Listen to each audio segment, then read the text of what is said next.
6, 5, 4, 3, 2, 1.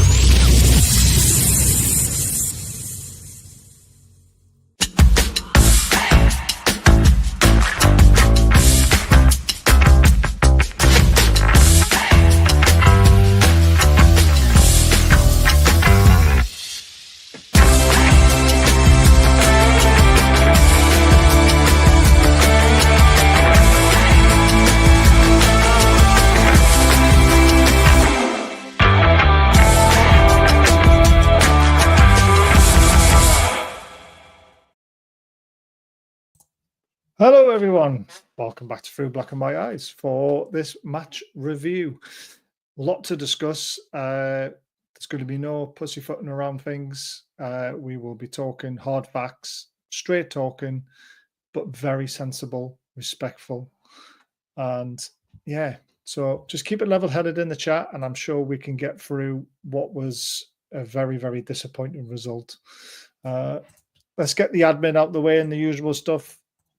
Please all, welcome to the Brentford review. Please like and share, subscribe to help the channel. It is free. Please adhere to community guidelines, keep comments respectful, and enjoy the show. If you want to donate, bottom right-hand corner, you know that runs the channel, and the rest of it goes to charity. Evening, Gary. Evening, Les. As always, modern in the background there. I'm on autopilot mode. I like it. And Roger's in the house. Good evening, Roger. Hope you're well, mate. Hope you've bought your T-shirt, and Leslie has as well. Evening, lads and lasses. Evening, Michael. Hope you're well. So we'll just bring you in and just get this over with. Good evening, pal. All right, pal. How are we doing? Apart from an ear infection, I'm all right. Oh no, not good. Yeah, I'm partly deaf in one ear, but it's all right. Brilliant. Well, it just drowns out my voice, doesn't it? Evening, Jules. Easy to keep level-headed by. It's just another boring match, mate. It wasn't boring. I think it was great for the neutral. But there we go. Let's see what David's got to say. We keep getting picked up, then thrown down as fans. It's hard to see how it's going to be any real consistency when we are so inconsistent. New faces must come in. They have to. Even David, good comment, and we're going to get to all that stuff. Let's just have a little laugh first of all, though, because let's face it.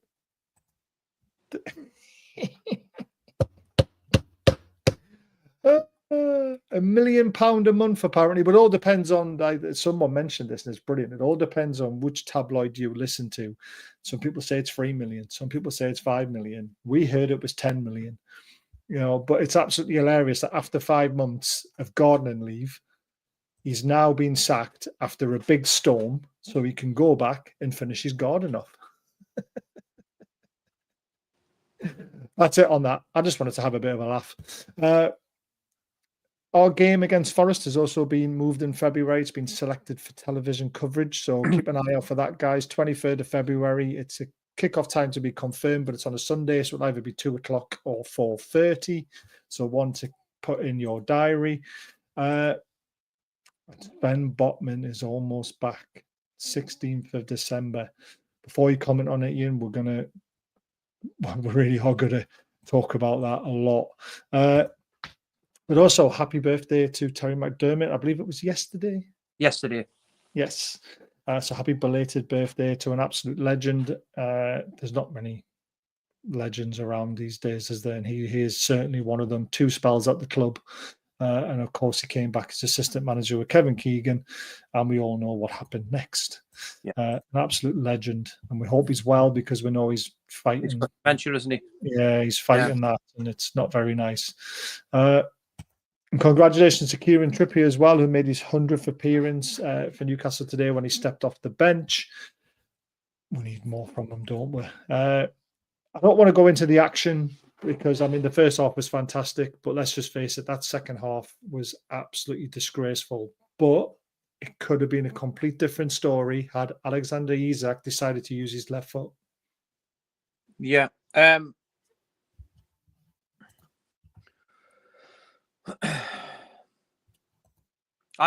you know, I made a saying on Saturday that we have to work so hard to score goals, and we just seem to gift teams goals. And I mean, that first goal from is it in Wemo and Boomo? Bremo, yeah, from the right hand side. So if there was ever an audition, that was it. No, but the thing is, though, that just goes to show a player. I mean, Hall's been fantastic, by the way, but you can't show a player that much respect knowing what he was going to do because it was so telegraphic. You could see what he was trying to do was just trying to open him up to get that little inside channel to do that, which was so frustrating. He stood off him, didn't he? He gave him far too much space, and he showed him on the inside on his favourite foot, which was stupid. I mean, I felt sorry for Pope in a way because it did come off. It was a slight defection, but I think the intent was there where he was going to put it.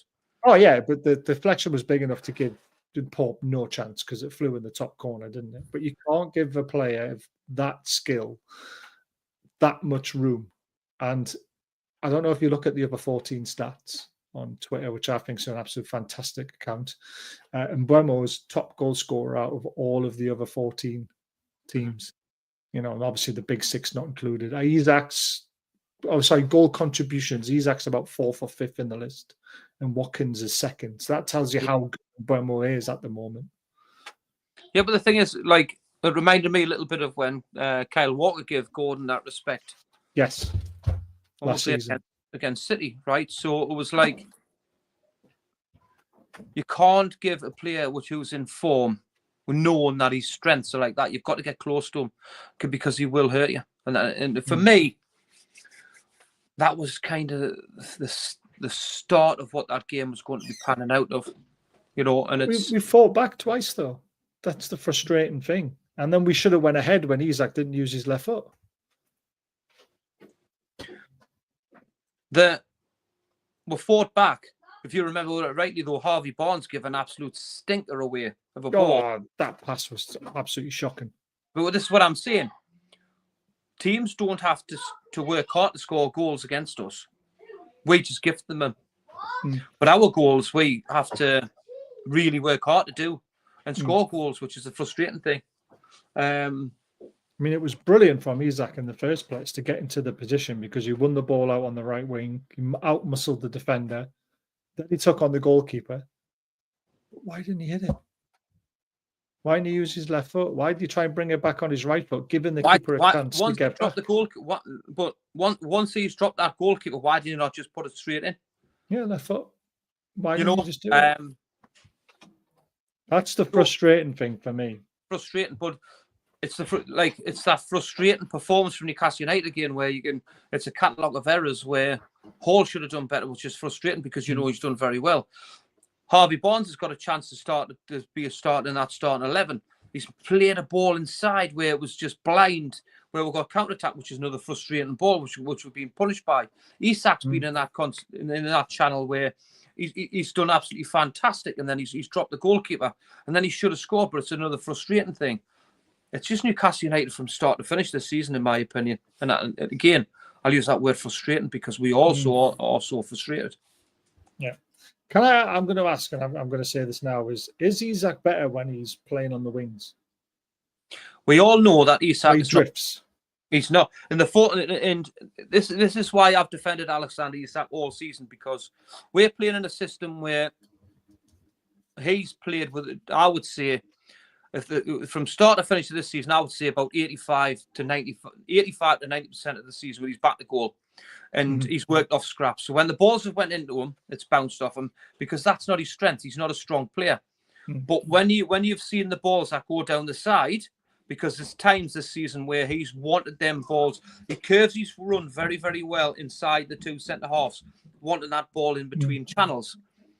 As he in number 9 up top, because our build-up player's been non-existent, he's been isolated.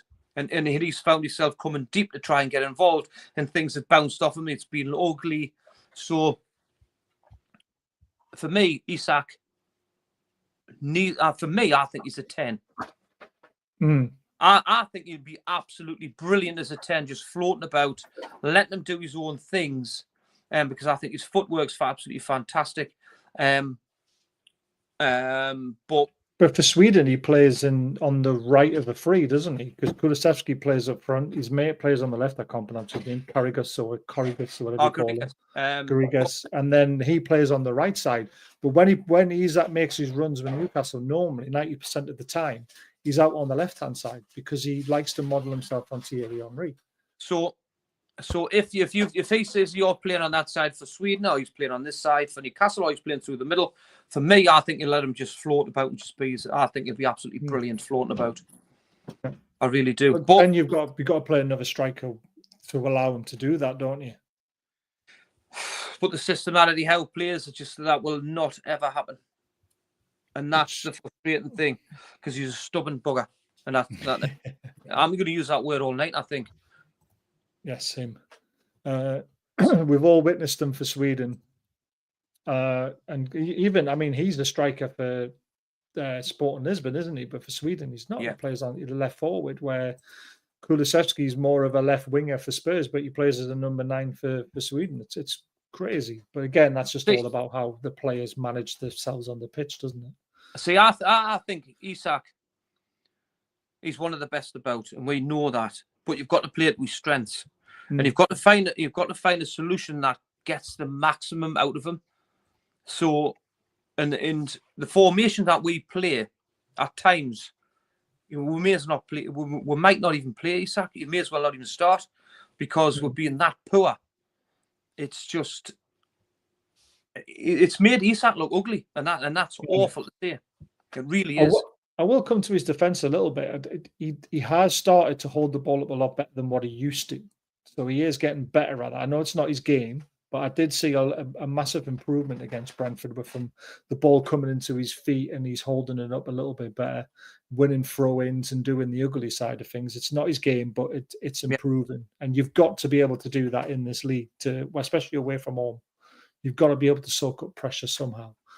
So for me to get the best out of Isak as well, I think he's got to be consistently in the game. Yeah. Right? He's got to be in the game for large periods of time, which that means build up from your midfield or build up from your fullbacks. He's got to be involved a lot.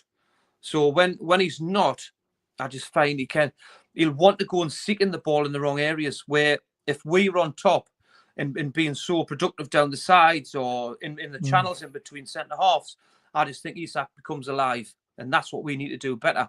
But that starts from the back, in my opinion. And I thought Hall's distribution from set players in our corners at times on Saturday was absolutely brilliant. But the other side, I'm finding, and I've pointed this out quite a few times now, that the build-up play from the right-hand side's been very, very poor. I felt a bit sorry. I agree. Massively agree with the right-hand side. I thought Murphy again had his opportunities. Still not the player we need there. We are struggling that side. Barnes doesn't like to play there, which is really frustrating. Gordon will play there, but he's not great there, is he? Do you know what I'm sick of, Baz?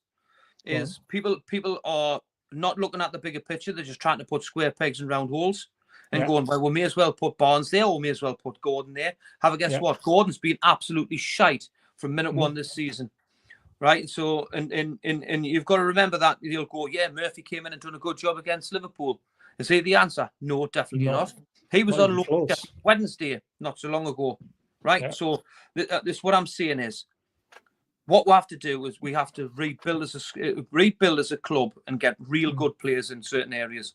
And when it's going to take time, but what we've got to do is we've got to accept what we have at this football club. So at times we're brilliant. And at times, we're really poor. So what you're talking about there is inconsistency is always going to be there because we don't have the players that are good enough to be consistent at a good level. And then what we're also forgetting is 2 seasons ago when we got Champions League football, we were playing out of our skins. We had players playing above their level. Correct. Are we now seeing the players at the level that they're really at? And Eddie Howe has got everything out of them and now can't get more out of the likes of Murphy and Miggy and them lot. Yeah, and there's a great example of what I'm going to put you. Leicester, when they won the title, were untouchable. Yes, they were. Yeah, they were untouchable.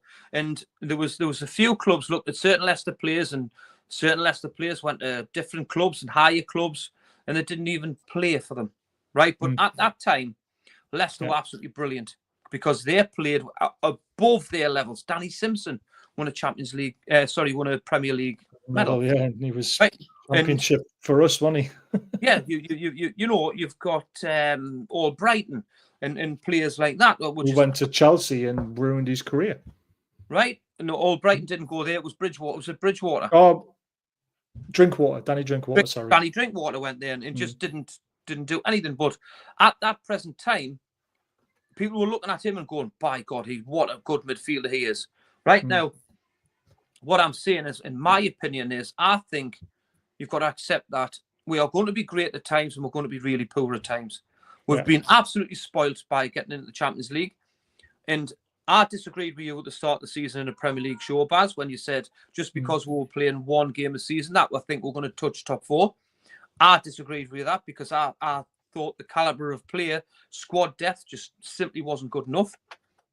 And this, in the injury crisis and all of this carry on, this is what we are, right? And until I think that we sell a big player to move forward, like a Coutinho deal, a Jack Grealish deal, Declan Rice deal at West Ham, we need to do that to move forward because PSR's got out tied by the bollocks.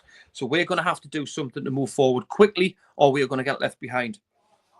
We're getting left behind now. Yeah, no, we are.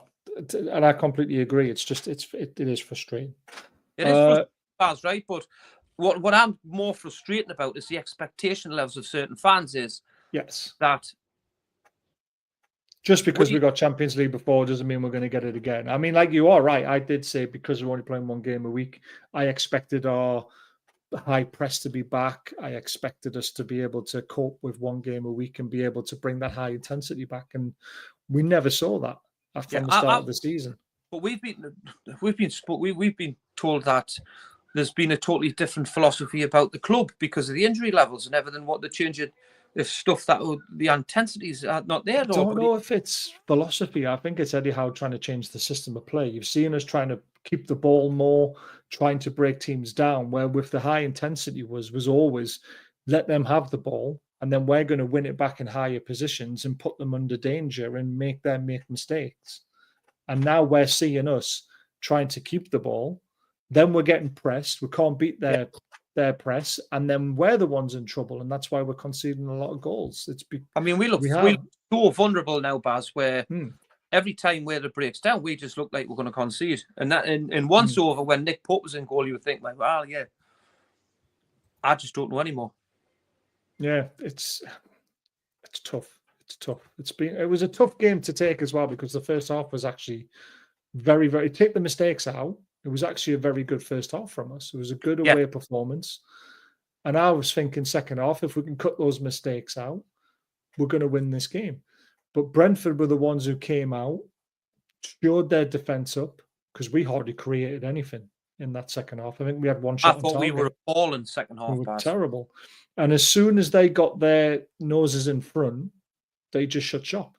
See, again, I'll go back to a captaincy, right? Now, I think we lost control of everything in that midfield second half, right? And that goes down to your captain, in my opinion. And I just don't think he's got control of that midfield. I really don't. And I've said weeks and weeks now that Bruno isn't the captain of our football club. And he don't get me wrong, he's a great footballer. But I just think he needs to concentrate on his own game again rather than having that captain's armband on his arm. Certain players strive on it and he doesn't. And it's that and I don't care what anybody says, in my opinion. This is my opinion.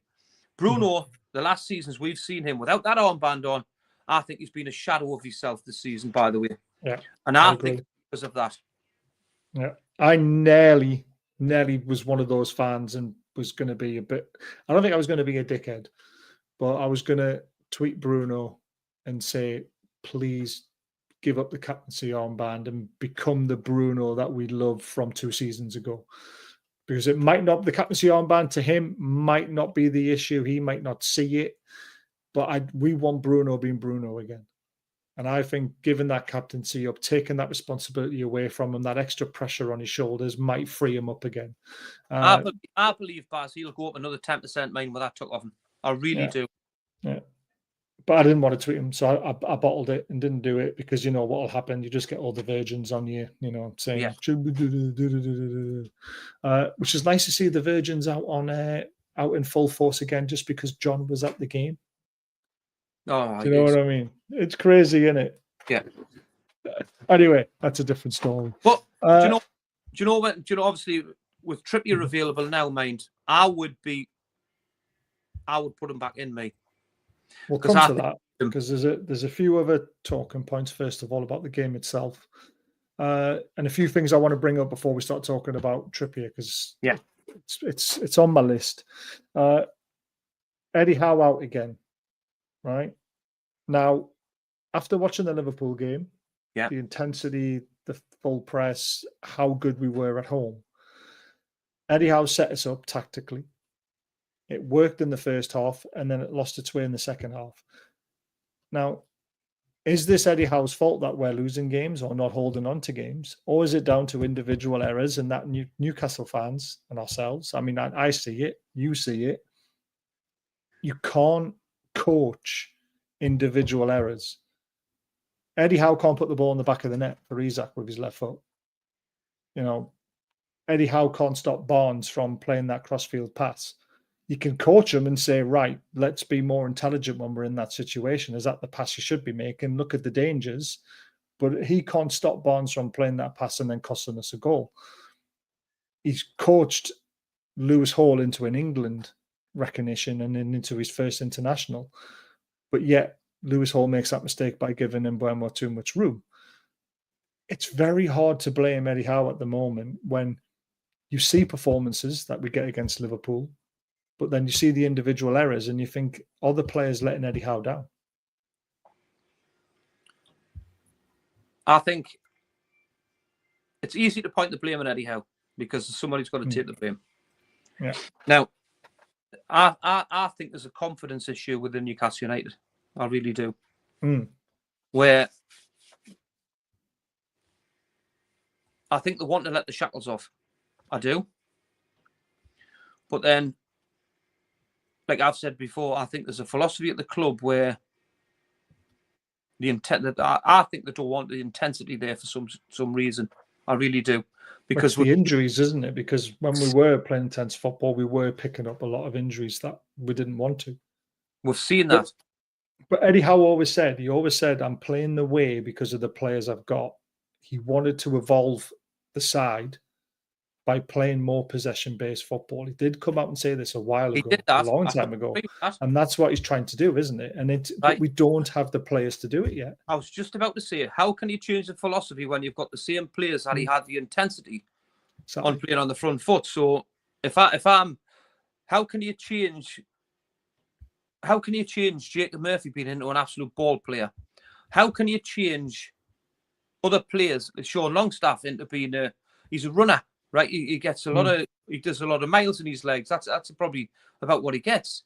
How can you change these players all of a sudden? Where, for me personally, I wouldn't change any philosophy whatsoever if you were just going to get your best out of them for being high press, because that's what I've got available.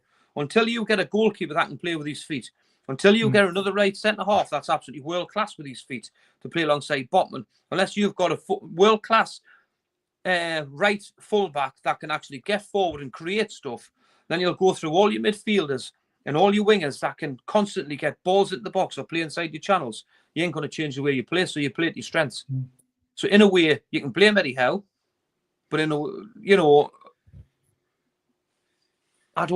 Baz, I'm just frustrated. I really am. Yeah, we all are, mate. We've just got to pick it apart, haven't we? This is what we're doing it for. We're not making excuses up. We're just seeing what we see. Saying what we see, sorry. It's another mystery. Me, personally, I'd move Pope on week in, week out. He looks disastrous with the ball when the ball is in the area at his feet. He's leading from the back, doesn't seem it. You need a keeper that is confident and imposes himself. See, the thing is with Nick Pope, right, and I will defend him a little bit, he does sweep well. He does see the danger well. The problem with Nick Pope is like everyone's saying, and we all see it, he's like Bambi on ice when he's got the ball at his feet. And that makes him a very good goalkeeper, not an outstanding goalkeeper. And that's the problem. Would you agree? I think we need to move Nick Pope on. And it's because I want to be. Don't get me wrong. I think Nick Pope's been an absolutely fantastic goalkeeper for us, and he's been great. But I think going forward, we need a new goalkeeper. I really do. And I think the two goalkeepers that we've got sitting on the bench, Dubravka's better with his feet, but obviously he's got his weaknesses. Which when Nick Pope wasn't playing, everybody absolutely went down the throat of Nick Dubravka. The Greeks goalkeeper, we've seen that at international level. Is he really good enough though? Because we spent a fortune on him. Yeah, but we spent a fortune on him because of PSR, and we were doing Nottingham Forest a favour. That's why they spent so much on Elliot Anderson. That's what's come out, hasn't it? I don't think we've spent it thinking, oh yes, he's going to be our number one goalkeeper or number two goalkeeper. They've done it to help each other out. So I take the fee away and look at that deal as that was it a stupid deal to do? It's got us back into the black with PSR. So it's got Forest back in the black with PSR as well, stopping points deductions and all that sort of stuff. It's a frustrating one.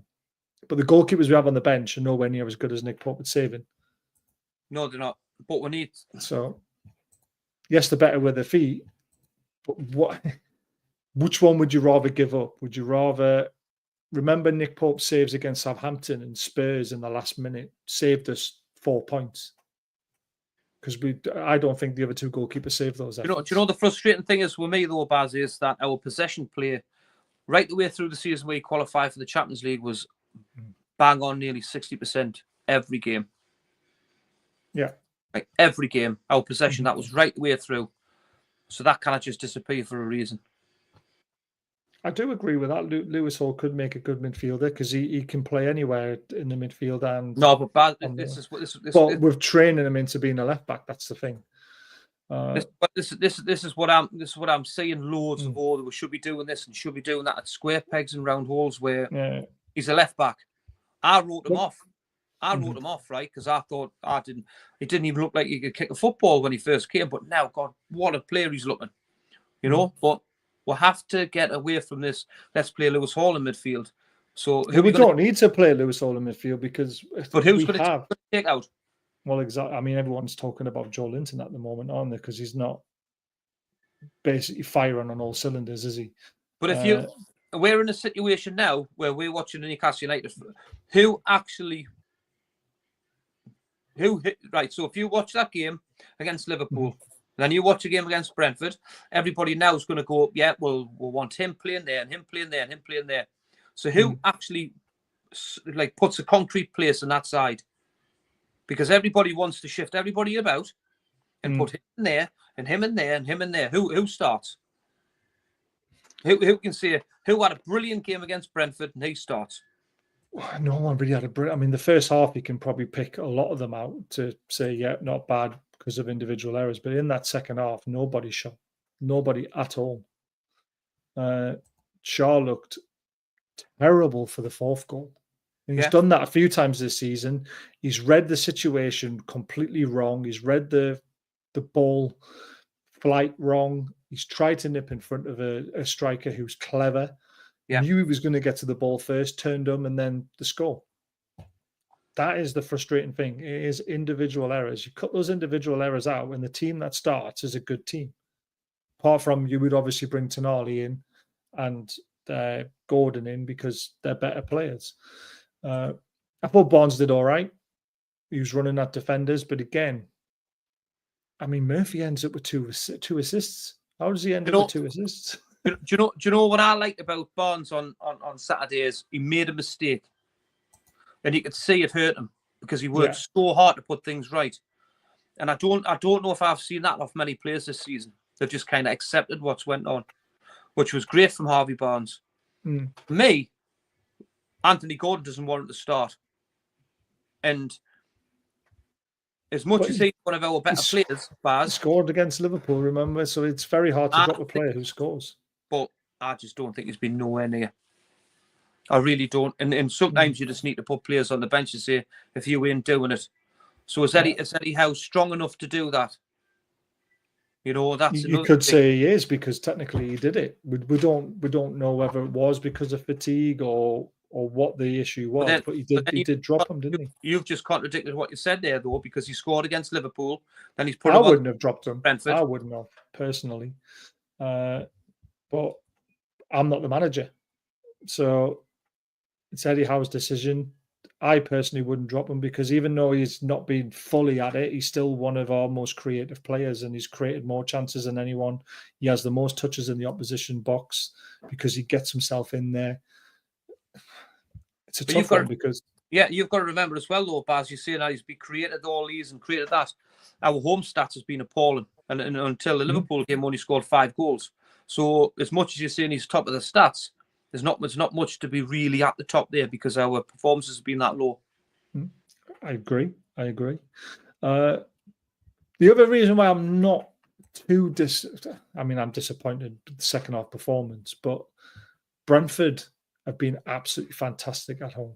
And if you drop your levels a little bit, Brentford are going to punish you at their ground. So as much as we're complaining about Newcastle's performance and how that second half went, we've also got to give the plaudits to Brentford, because they were excellent in that second half, weren't they? And their home form is fantastic. I just think they've got a game plan where they're so solid in what they're doing, and you could see. And I think Thomas Frank's done an absolutely fantastic job. I really do. And I think he's a top manager.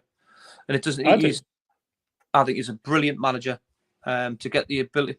I mean, there's some of them players that you would look at and you would never even dream of signing, but when they're together, I think they've got a great togetherness, especially at home. And I think they look a real strong outfit. However, that was the same for us, wasn't it? You've just nailed the nail on the head there. There's players that you look at, you wouldn't sign. When we did that Champions League run, we had players, top 6 sides, wouldn't even look at. But because they were playing together and everyone was in it together, the confidence was high. Results like that happen, don't they? And Brentford are on a high at the moment at home. Their away form is shocking. Only 1 point away from home. So they're relying on that home form. And I mean, I think Brentford's been a very good team from home since they've actually been promoted, and it's always been a difficult place to go to. It has. And someone said to me, "Don't look at Brentford's home form this season. They've won 5 at home against the bottom teams." I was like, right, and what about the last 2 seasons? Yeah, their home form is always fantastic. And bear in mind, we cannot beat the teams in the bottom 5 at home. So that just shows you how good Brentford are, because they're fantastic. But one of the things I will say is all these people saying, "Oh, let's sack Eddie Howe and get Thomas Frank in." He's only won 1 point away from home.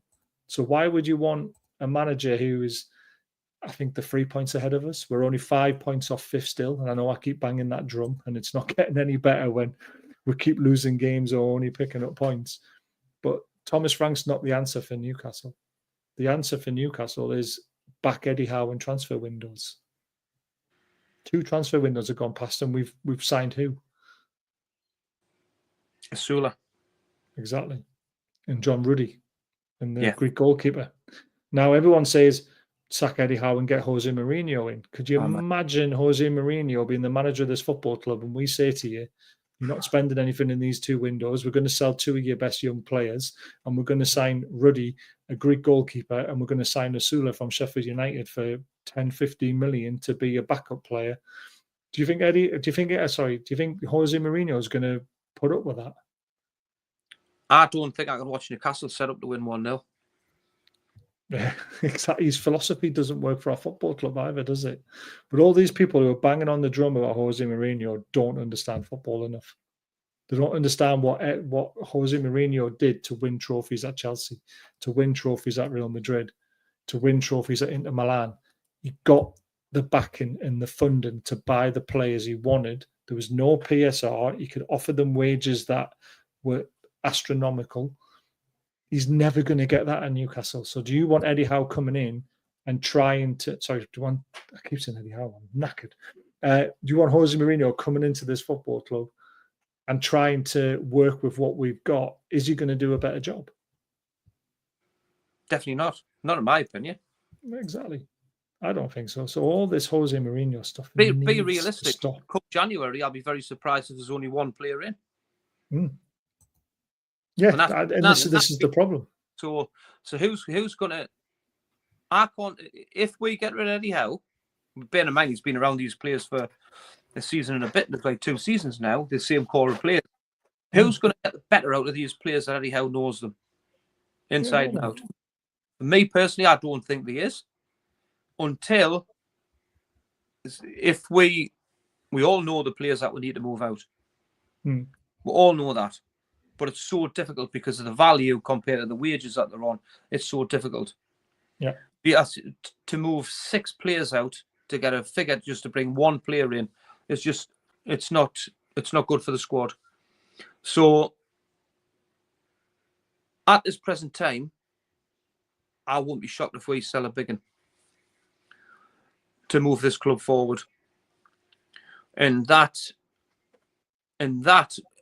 will open the door to bring other big players in. Now, once we bring these other big players in, which is going to take time, which we will get there eventually, if he's got a big squad of good players and he's still not doing it, then hide the chopping block at Eddie Howe and then see where we can go from there. But until this present now, I don't think personally that there's any other manager out there will get the best out of these players. Yeah. But Eddie The loan market is so difficult in January. It really is. Do you know what it is, right? I've got to the point now where I look at our owners, I look at what players are playing in Saudi Arabia, and their stance on trying to do things the right way with Newcastle, not trying to upset the apple cart, but yet nobody's helping us to be able to move forward. Apart from Man City, Villa, they seem to be a couple of teams that are happy for Newcastle to be able to do what they need to do to start competing. We're not saying we're going to win anything. We just want to be able to compete and have that opportunity. I think our owners have got to start being ruthless with this Premier League now and say, right, we'll do what we want. Sodges. I don't think they will. This Super Cup, have you seen the Super Cup of how much the winner gets? £100 million. It's ridiculous. And then I think Man City and Chelsea are in line with another £30 million windfall for Dezan or something like that. This what was true the other day on Sky where you got Boca Juniors and all these players. Yeah. So that's just a Super League, isn't it? That's what they always wanted. Exactly. So for me, Saudi Arabia should, they've gone around everything, but I think that Saudi Arabia should now say, right, we're going to do a Super Cup. It's going to be a final. It's going to be Newcastle against whatever it is, and the winner gets 100 million. Why not? I don't see an issue in that. I don't see how that could be wrong.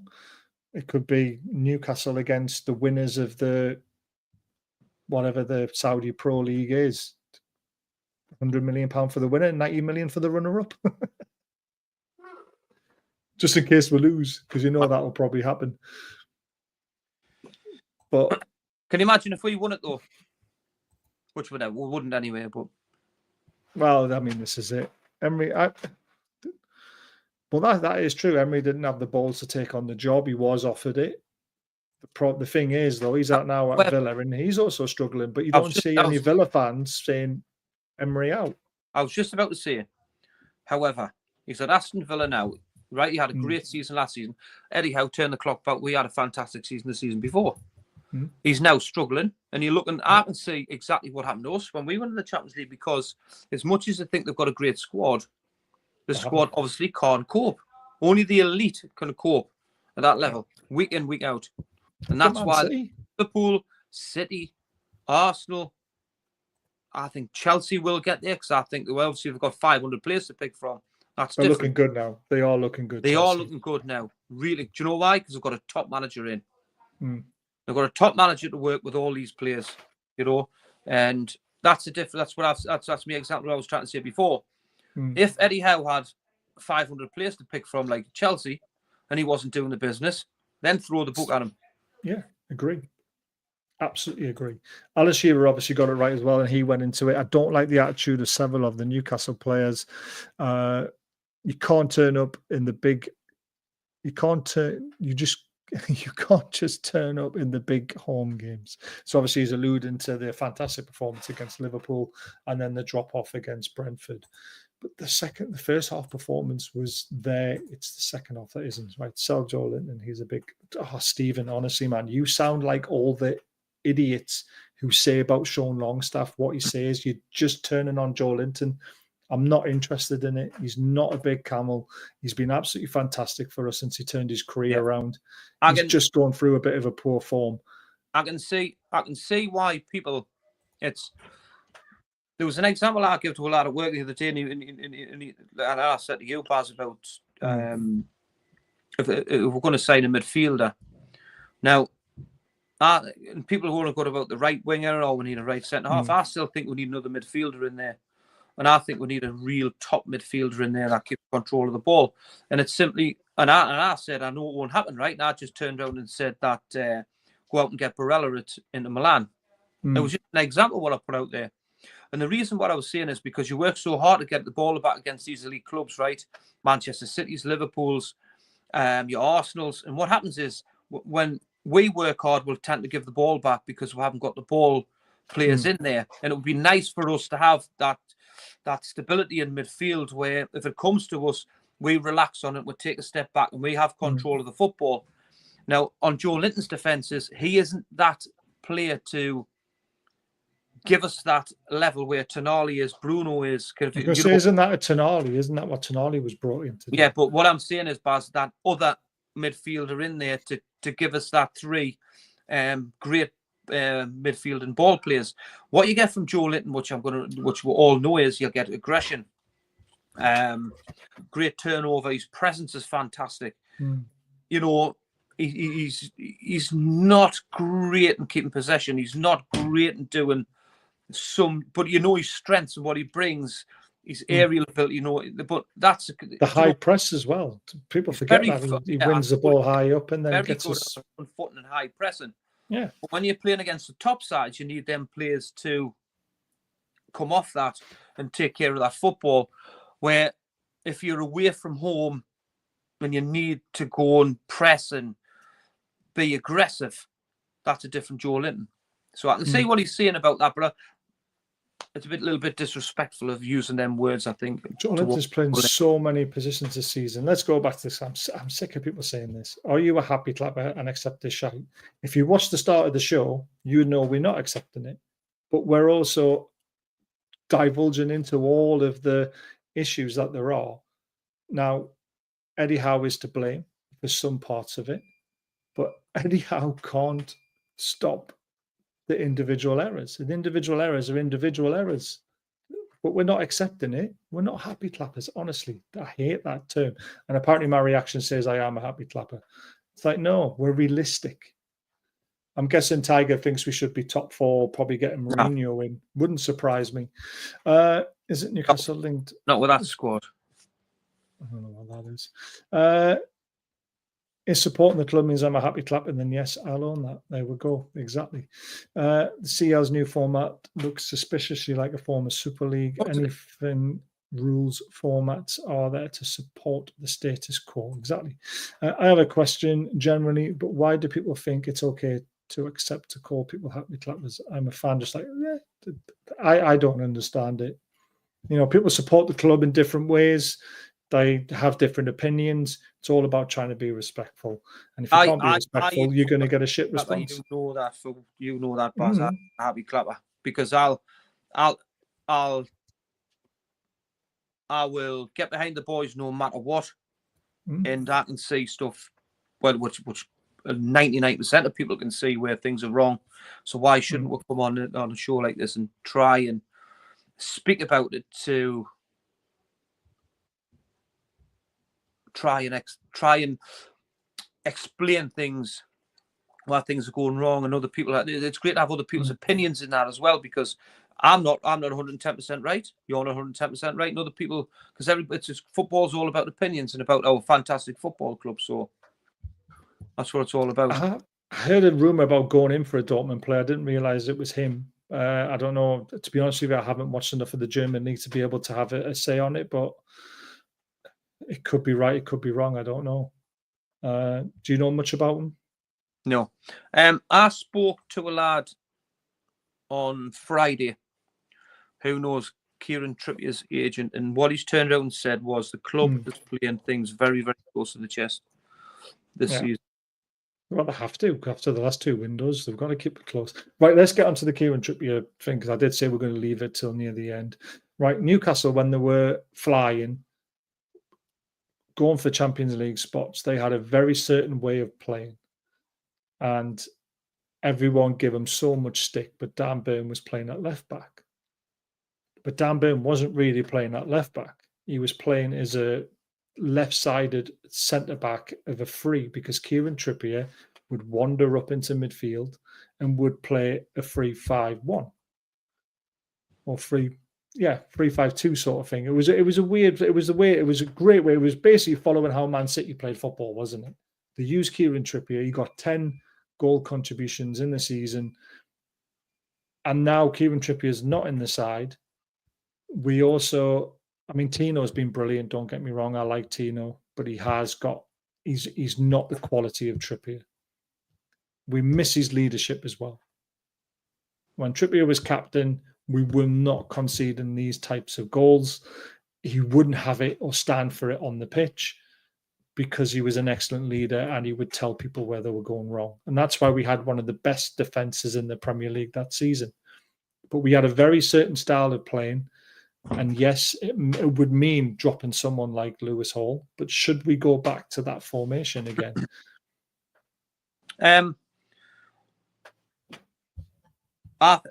Well, Kieran Trippier's stats absolutely spoke volumes for what he plays. And there was always him and Trent at the top of that season. And that's ahead of De Bruyne, Gundogan at the time, all the top players. Silva, Foden, all the top players. Saka. Saka couldn't even get near him either, could he? Kieran Trippier had the top. Now, what you lose from Kieran Trippier when he's not there, again, what you said was his leadership, his presence, and his respect, what you just get from walking on that football pitch of just being that utter professional. Our right-hand side was probably one of the strongest in the league, and everybody was fearful of that, and that was because of Miggy was in front of him as well. And they had the understanding of exactly what they were doing, and we were so creative. As much as people went, Miggy can't do this, Miggy can't do that, that side was absolutely brilliant for us, and that's why we qualified for the Champions League. Now, Tino Livramento, I think, times he falls asleep and loses his man, but he's so good in recovery with his pace. He's got great pace, right? And he's got a lot to learn. And his distribution going forward and what he contributes in an offensive side is very, very low. So that's a lot to work on. Now, for me, Kieran Trippier needs to come back into the team, simply because we need something that will be creative from all the areas of the pitch. Dead balls, corners. We don't look nothing like we're going to do anything. Build up play from our full backs, which we don't look very threatening. And our wide areas is really, really poor. Now, I think Kieran Trippier needs to come back into the team. And if that's sacrificing Livramento or sacrificing Hall, which is very, very unlikely, I think, because I think he's been one of our standouts. But I just think that man needs to come back to this football club unless this man's going to be leaving in January. It's a tough one, isn't it? Everyone says sell Wilson, sell Trippier. It's like you're literally going to be getting like 12 million for the two of them because of their age, because of their contract situation. You know, I think Kieran Trippier, when he came on, both games looks very, very sharp, by the way. He does, yeah. And I don't understand it. And I'm talking about when we qualified for the Champions League, not last season, Davey. And Trippier there was a lot going on behind the scenes and his head wasn't right, injuries. And he was still a leader. So I don't get that. But there we go. Shiro nailed it. Pressing. Yeah, he did. He did nail it, to be fair. Do you know, so that as much as you press from the front three, right? Yeah. But if you notice, if you watch Kieran Trippier, the way how high he starts and how high he plays, he automatically pushes your midfielder further on because he's that brave and he's that good on the ball. As much as you think he gets caught in behind with his pace, it's because he's that brave. But at the time, this is where I go back to our possessional play was so high.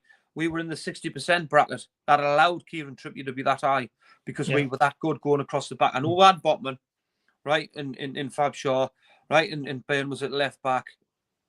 The pressure wasn't on them as full backs as such. If you put Byrne at left back now and Kieran Trippier the way we are playing, I think they would find themselves more defensively. So we just need to get that ball playing possession back up again so it can be more offensively.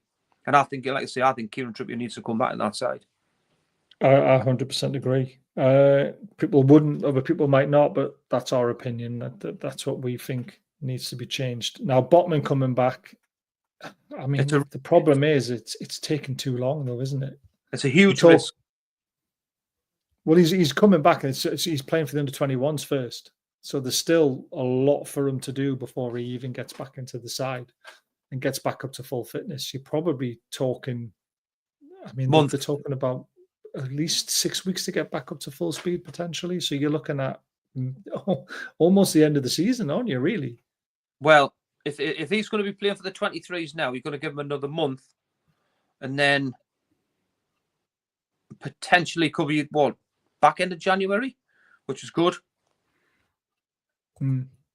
Well, they say January, February. February was the time that they said. December the 16th is only 7 days away. Yeah, but you've got to get back into full fitness. We don't know what he's going to be like. Could be another month. Could be another month after that. So January. So it could be all right. But it's a risk. It's a risk because we don't know what he's going to be like. But we need to sign someone in January. 1,000,000%. But like I say, Baz, I wouldn't be surprised if we sell a big one. I really don't. Well, we're going to come to that. So,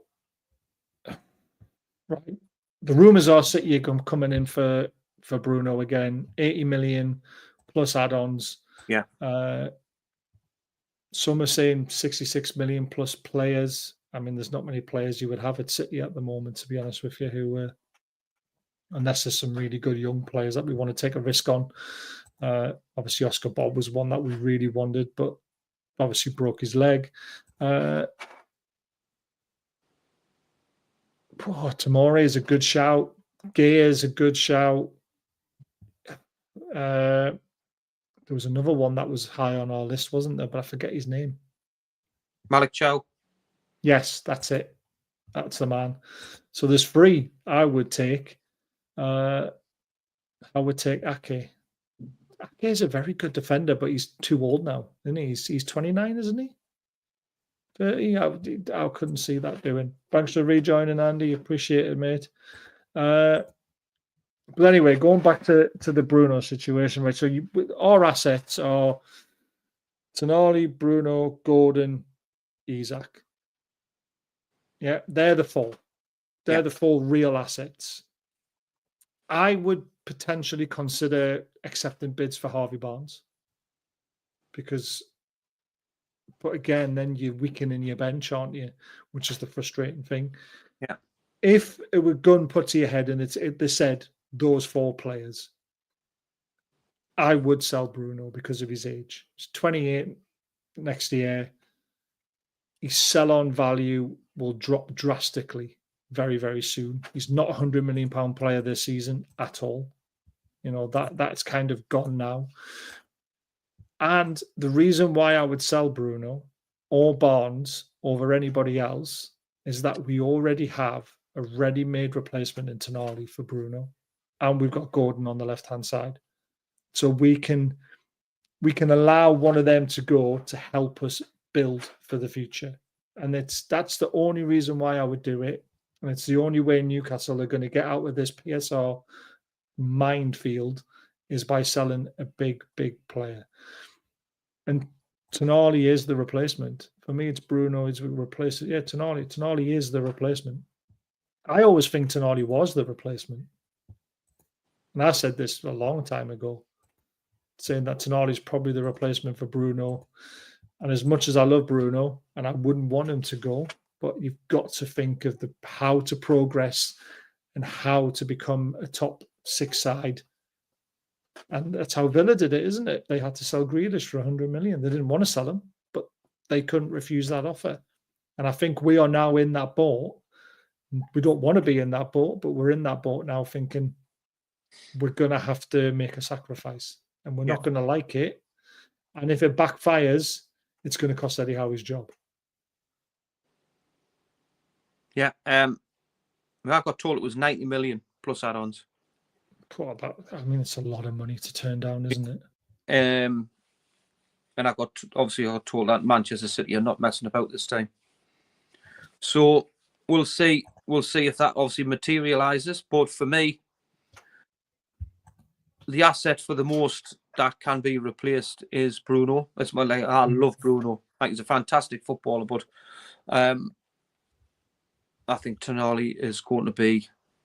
I think we will grow to love Tonali bigger and better than what we do with Bruno. But going forward, I think we need to make a sacrifice quick to get these players in. And like you said, he's just turned 27. I mean, I put some of that out there the other day, and somebody absolutely shot me down with shit and turned around and goes, Bruno said he won't leave until he wins a trophy at Newcastle. This season, the Carabao Cup. And I was like, oh my God. You've got to be realistic. I mean, when was the last time Newcastle United won a trophy? You know, and isn't that what Mike Ashley said as well? Yeah, but and I'm joking. And I just didn't want to get into a football and argument by saying Newcastle's got to be run by a business, and people are absolutely twisting about PSR. And the only way we're going to get round it is by selling a big asset. And these are the type of players what we're going to have to look at and to move on. Simply because the other players that's around the fringe, like I keep saying, the value what we sell them for and the wages that they're on are so difficult to move on. Isaac Hayden played football for our 23s the other week. I mean, that speaks volume for itself. Target on 100 grand a week and not getting a look in. You'd be lucky if you get. I mean, Callum Wilson, Jamal Lewis still at the club. Do you know, you'd be lucky if you're getting £10 million for these players. So you're going to have to sell 5 or 6 players to even touch £50 million to bring a player in. That's not as good as Bruno. So we need to do something quick. And people's just got to realise that this sacrifice will be made, whether it's in January or the summer. I must repeat myself that I don't want Bruno to leave this football club because he's brilliant. But unfortunately, I think he's the only asset that can be replaced. We've already got our replacement. But to get pure value, what we paid for him to move forward. I mean, if we sell Isak, say for 130 million, you're going to have to spend 130 million to replace him, and there's no benefit in that. So you need something where that will obviously was spent 32.5 or 33 million on Bruno, 35 million max. If you're going to sell him for 90 million plus a 27-year-old, I think that's the only deal that can be done, I'm afraid. Yeah. I don't get it. Hi, Barry. Isak won't make a fuss because he's moved 5 times. He knows the game. I'm confused by that comment. I don't know what it's on in regards to be honest with you. Sorry. Today, Les, I think, so basically, Man City are waiting for the final judgment of what's happened. There's still going to be weeks before that's probably released. APT case is done, but just they're still waiting for the judge's full statement of interpretation or something exactly. Yeah. That's what I thought, Roger, but no, that will impact us. It will. Right, I am frustrated still. No player turns down City. See, this is the thing, right? I think Bruno goes now because Pep's staying. Bruno doesn't leave to Man City if Pep wasn't staying. Especially signing a 2-year deal. And like you said, though, Baz, if there's an opportunity to go to City, a 27-year-old, where there's a potential of winning Champions League and League, because that is the potential, what's going to be that football club, right? And a huge signing. If he stays at Newcastle United for one more year, you will bang on what you said. His value will come down, and will he get another opportunity to go to a big club to win something? To win something, and that's what footballers do. right? And top footballers want to win things. As much as what he says, he loves the club and does this and loves, and he punches when he wins a tackle in front of the away ends, he's a crowd pleaser. We all know that. At the end of the day, he wants to win trophies because he wants to say to his son, that's what I did as a footballer, son. And at Newcastle United, unfortunately, it's hard for me to say this and hard for every other fan to hear it. That ain't going to happen next season. No. And as a player's perspective, if that money's there and that player wants to move to a football club and we're going to benefit from it for the next 10 years to make us go forward to get the levels that we got to do, we're going to have to accept that and just let's do it. Yeah. All right, there we go. Didn't Pep sign a 2-year contract? I think it is. 2 year. Mogul, you know as well as we know, yes, it is a 5-10 year project. Yes, they did knew about existing rules, but new rules have also been put in place since they've took over, which has stopped us from spending. So let's not forget about that. Yeah, the first season, though, when Amanda and they massively overspent in that window, and that's what's. But they kind of had to because they had to do it in January as well when they first came in. Otherwise, we wouldn't have stayed up. It was shit up us, and we've massively overspent, which it's good. Cost them their jobs, and we're paying for it for now. But going forward, we're going to have to make other sacrifices as well. And the Eddie Howe interview was brilliant with Simon Jordan, and they said in that January there was no talk about the future. It was all about we stay up. Otherwise, none of this is going to happen anyway. So we're not going to discuss it. We're going to back you now in this window to keep us in this league. And that's what happened. And then they started having the discussions afterwards. And he even said about Amanda Davies saying, coming out after the cup final, saying we're going to win the lot. He was like, probably shouldn't have really said that, but that's Amanda. She was passionate. She was a fan like us in a way, just with a lot more power. She knows what this city wants, and that is to win a trophy. Those rules have now gone by as the so-called Newcastle rules are no more. We've gone back to the rules from 2021. Still can't do sponsorships between PIF and PIF. That's still a rule that came in. There's still a lot going on that we can't do. I think he knows he will leave soon, hence short contract. I think Pep will go eventually, probably 2-3 years' time, maybe, we don't know. Possibly Bruno could go. I think Joe Linton could go as well. Yeah, but we're talking about actual selling on assets, Davey. Joe Linton's not going to get you 80, 90 million. Joe Linton at best is probably 40, 50 million now, isn't he? Yeah. I mean, it's still a lot of money, don't get me wrong, but 90 million for the likes of Bruno, Isaac, Botman would bring in a massive fee. Gordon brings in a massive fee. That's the difference, the level that we're talking about.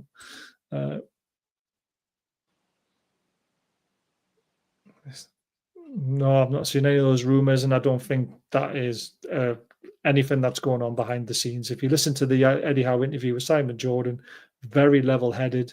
He said the owners are patient. They understand what it's going to take to move on. So, all the noise is all outside the club, isn't it? This is what a lot of people forget. Nobody from the club has come out and said Eddie Howe's job is up. He's under pressure. They haven't come out and publicly backed him. That whole let's back the manager in public and then 2 weeks later sack him. None of that's happened. Everything's in-house. But the problem with our fans is that they want everything done tomorrow. And it's not going to happen. And you have to be patient. And this is why I am patient. That was absolutely ridiculous, by the way. I think, and I know they're not going to do it, but this is how to get rid of it all. The owners need to come out and set the expectations to the fans and tell them what the project road looks like. Yeah. So they come out and say, right, in the next 2 windows, this is what we want to do. Then we're going to do this. And then we want to be hopefully winning trophies by this point. Yeah. If they come out and said, these are our expectations of our manager, this is what we expect from him, then all of this crap will go away. Do you think so? I disagree. Well, it'll help a lot more people to be a bit more realistic, wouldn't it? Do you know why I disagree? Because the level-headed Newcastle United fans will accept that. But I would still say 80% of the fans that go inside that football stadium will not accept that. because they just think we've got the goddamn right to be at the top. We're crazy. Never win It is. anything. And I've been in that ground recently, and it's not a very, very happy place. Yeah, the noises are all coming from the club. It's the shit we've seen which is causing the noises. Players and managers can be replaced, not the fans. Fans can be replaced as well. I haven't got a season ticket and I've been replaced. There's 10,000 of us walked away when, the crap of Mike Ashley, all replaced. Fans can always be replaced. That's why we go down to Brighton on a Monday night, because it's on Sky, because Sky don't give a crap. You'd be surprised. I just feel John, because of his family circumstances, get the big hitters are Bruno, Gordon, and Isak. I get what you're saying, Davey, but if we want to be able to push the PSR boundaries, Joe Linton doesn't do that enough. Only a massive sacrifice does. Yeah. That's what we're seeing. And that's why we think Bruno could be the one, because we already have a ready-made replacement in Tonali for him. And then I'd accept it. I would hate it, but I would accept it as long as all the money's spent on players coming in. Yeah, I think buy Mbemo, buy Gear, buy whoever we need to. I love the press for years. They only had Manu Desire to write about. Now they have Keegan era scrutiny on shit they can write about us. It sells news. Exactly. Oh, God, the amount of clicks. It's crazy. It's crazy. Right, that's the end of the show. Enough of us blabbing on about how crap things are. We are frustrated. We are downhearted. We don't like the result, but it's not. I want to say it's not the end of the world, because it does feel horrible. But we've got a couple of massive games coming up. We've got Leicester at home, which we'll discuss on Friday night. Then we've got Brentford in the Cup on Wednesday night to get our revenge back. Now, if we beat Leicester and then beat Brentford in the Cup and get to a semi-final, turns the season around, doesn't it? People's opinions will then change again. Yeah. So just remember, guys, there's always a corner to turn. Mine won't. You know that. Mine will be exactly the same, because I still look at the same things where we can improve. Oh, yeah, of course we will. But confidence needs to come back. If we start winning games, it helps, doesn't it? Yeah. So let's just hope we can get to that semi-final and get to a final again. I mean, last question, right? Yeah. Finish 10th and win the Carabao Cup, or finish 6th and get knocked out of the cup? Wait, well, that's a silly question, because you always want to win things. Well, not always. European football pushes the team on. Does winning a trophy, Carabao Cup, where you win like £1 million prize money, doesn't push you on as a football club. It appeases the fans. The fans will be happy. I'll be happy. But as a football club, would you rather be in Europe next season and then push it on? He's been my level-headed thing again. I think if we qualify for Europe, I think we need to invest massively in the summer, or we're going to be in the same situation because the squad's not good enough. Yes, I would like to win a trophy, get yourself in Europe. So that's the other thing. I think top 6 is wrong. So I should say Champions League football again, or winning the trophy. Probably win a trophy, because we're not strong enough to compete in the Champions League. Good answer. I'd take the trophy now. I didn't used to say that, but I would now. After what I've seen happen over the last year and a half, I would definitely take the Carabao Cup. And this is what another fans don't forget about. We're still in 2 cup competitions. I know the FA Cup's just being drawn, but we're still in. But we're still in 2 cup competitions. We're in the Carabao Cup. We could be in a semi-final because Brentford are terrible on the road, and then we could be beating Bromley, and we're in the 4th round of the FA Cup as well. Things aren't as bad as what they seem. Hey, I tell you what it is, them 3rd rounds are not kind to us, by the way. No, they're not. Especially when Callum Wilson plays, by the way, unless he's on his jet again away at the Dubai. Why can't we win it? I hate people saying we can't do something when it hasn't happened yet. I hate it. Can't. It's difficult, but there's no reason why we can't win it. It's one-off games. If we turn up at our best, we can beat anyone. People need to remember that. I just think that Newcastle United, everybody's in the same as us, Baz, is when things are there for us to be taken, we always just seem to be found wanting. Or we're never. I agree with that, but he goes on and says, look at that. FA Cup, because all the top chords are still in it. Yeah, the FA Cup's harder to win because we're only in the third round. We've got a better chance of winning the Carabao Cup because we're into a quarter final. We're there on merit. We beat Chelsea, remember, to get there. Now, that wasn't easy, was it? And we absolutely turned them over that night. So, no such word as can't, exactly. I honestly think we could win the Carabao Cup this year. That would be the Newcastle thing to do. Have a shit season and win the Cup. Think positive, Ian. Think positive. I hope you're right.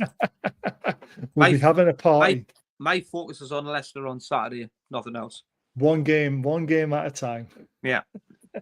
I love it. Right, guys, hope we've enjoyed it. Thanks for the chat. I really appreciate it.